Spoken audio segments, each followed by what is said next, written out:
How to fix Apple Store billing problem. Hello guys, this is Atticus and welcome back to another tutorial video. In today's video, I'll teach you guys how you can fix your Apple Store billing issue. So without any further ado, let's dive right into it. So the first step is open up your settings.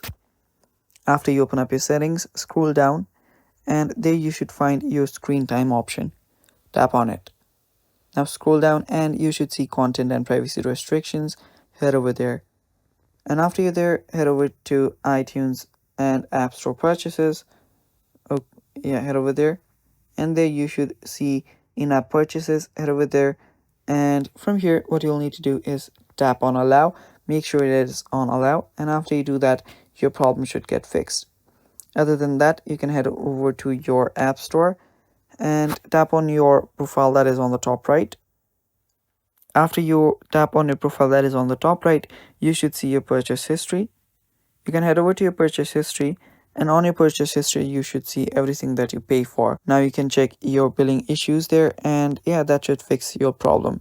And that is how you fix Apple Store billing issue, guys. Thanks for watching. Stay tuned for more, and bye-bye.